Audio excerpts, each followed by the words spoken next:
Imagine a city so corrupt that goodness is extinct, where every street corner whispers of betrayal, and hope is nothing but a faded memory. Picture a place where the very air feels heavy with injustice, and the cries of the innocent are drowned out by the noise of cruelty. In the city, cruelty is the norm and compassion is forgotten. Neighbors turn against each other, and kindness is seen as weakness. The vulnerable are left to fend for themselves, and the powerful thrive on the suffering of others. This is the story of Sodom and Gomorrah. A warning echoing through time, a tale that has haunted generations. These cities became symbols of what happens when a society loses its moral compass and turns away from all that is good. Their evil was so pervasive that the outcry reached heaven itself. The suffering of the innocent, the injustice, and the violence could not be ignored any longer. God saw, God heard, and a reckoning was inevitable. The universe itself seemed to hold its breath, waiting for justice to be done. Yet before judgment, God listened to Abraham's plea. Would he spare the city for just 10 righteous people? Yes, he would. Abraham's compassion stands in stark contrast to the city's indifference, showing that even a single voice can make a difference, but not even 10 could be found. The silence of the righteous was deafening, and the city's fate was sealed. The city's fate was sealed, not by God's impatience, but by the total absence of goodness. When a community loses its soul, destruction is not just a punishment, it's a consequence. This isn't just ancient history, it's a mirror held up to every society, every generation. It asks us to look at ourselves and our communities with honesty. The seeds of Sodom, pride, selfishness, cruelty, can grow anywhere, even today. They take root in small acts of indifference, in moments when we choose silence over speaking up for what's right. The story asks, are we tending the soil of grace or letting the weeds of wickedness take root? Every choice we make, every act of kindness or cruelty, shapes the world around us. Sodom's tragedy is a warning. When a community's heart turns to stone, destruction follows. It's not just about ancient cities, but about the dangers of letting our own hearts grow cold. God's desire was to save, not destroy. The story is ultimately about mercy, about the hope that even in the darkest places, redemption is possible if we choose it. But when darkness is absolute, judgment comes. The flames that consume Sodom and Gomorrah are a stark reminder of what's at stake when we abandon compassion and justice. The lesson: the state of our hearts and communities matters, now as much as then. We are all responsible for the world we create, for the legacy we leave behind. Will we heed the warning, or repeat their fate? The choice is ours, every single day.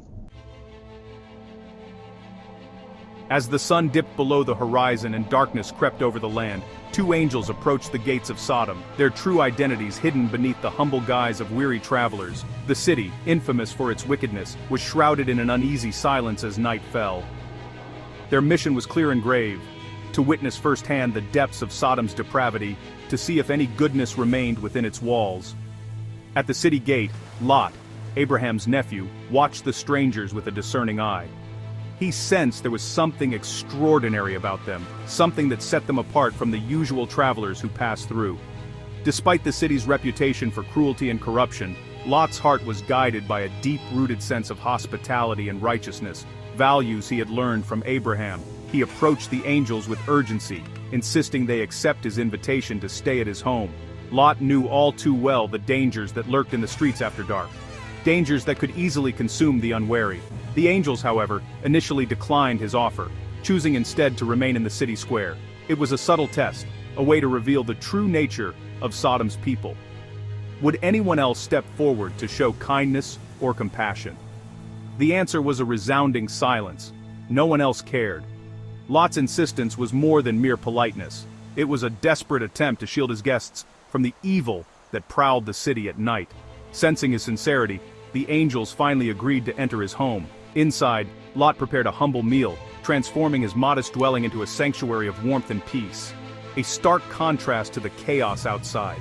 In that fleeting moment, Lot's home became a lone beacon of decency, shining brightly in a city overwhelmed by darkness and moral decay.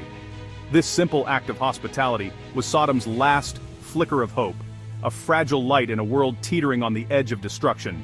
God would use this small, steadfast flame to offer a path of escape, a chance for salvation amid impending judgment. Sometimes it is a single act of goodness, a moment of compassion in the darkest hour, that can change the course of everything, offering hope where none seemed possible.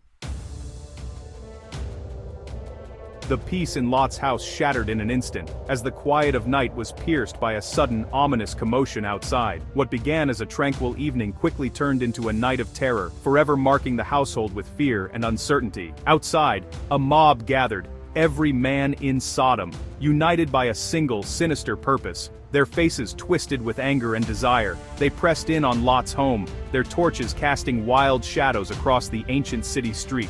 The air was thick with menace, and the city's true nature was laid bare. "Bring out your guests!" they shouted, their voices echoing with cruelty and depravity. The demand was not just for hospitality, but for violence, exposing the depths of Sodom's corruption for all to see. Lot, desperate to protect his guests, pleaded for decency.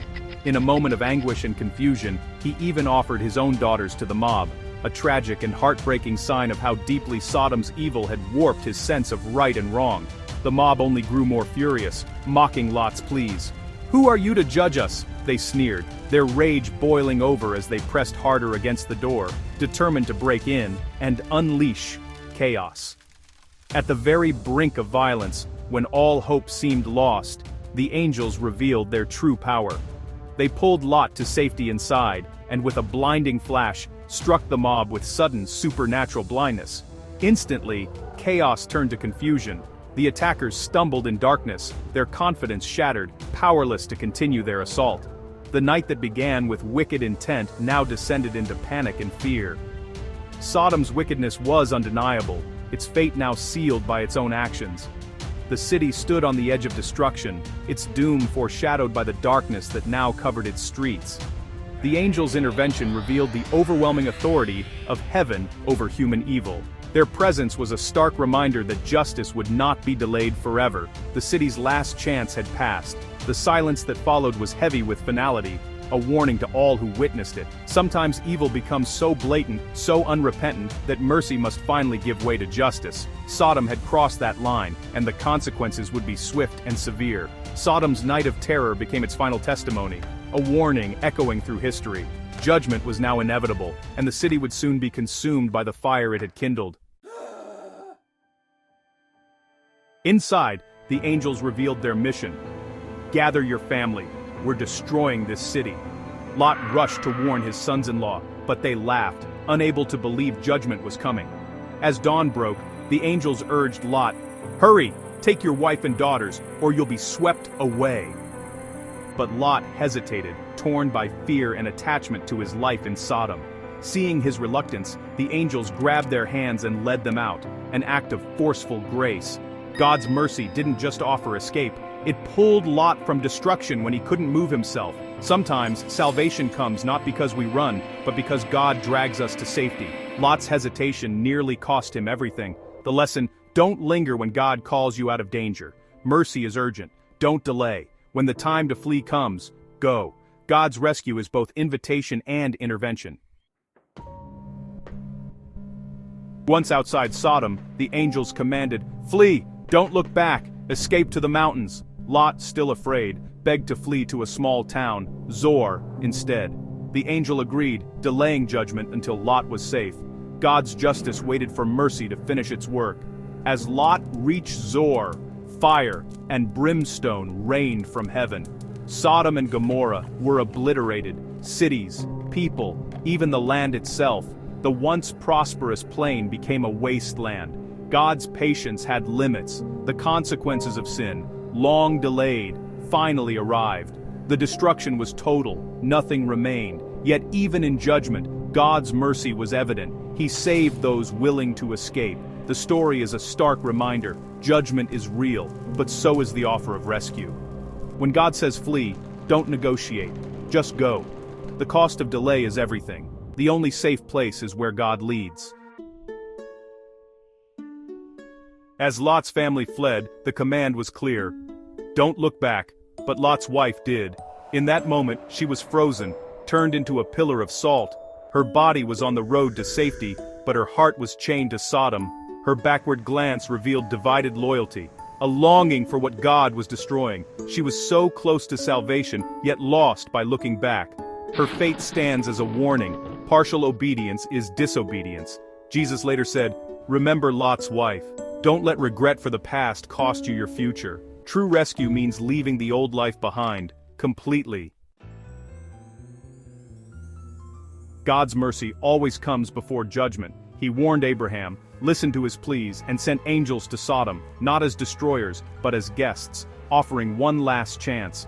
Even as the city's evil was confirmed, God's messengers gave Lot clear instructions for escape. When Lot hesitated, mercy became action. The angels pulled him to safety. This pattern runs through the Bible. God warns, pleads, and rescues before judgment falls. The cross is the ultimate act of mercy, salvation offered before final judgment. God always provides a way out. The question is, will we take it?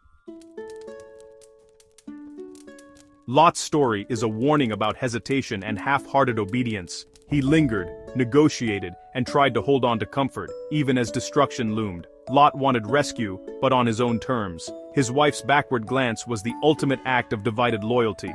You can't escape destruction while clinging to the past. Partial obedience is still disobedience.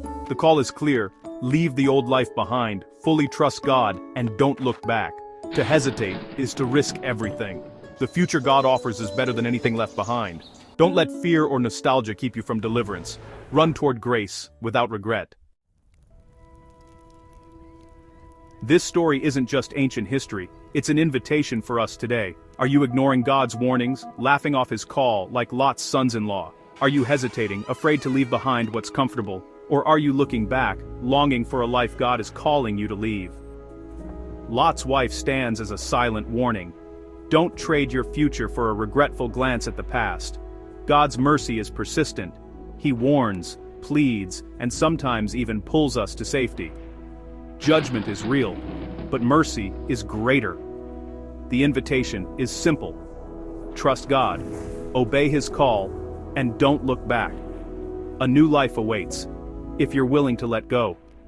The choice is yours.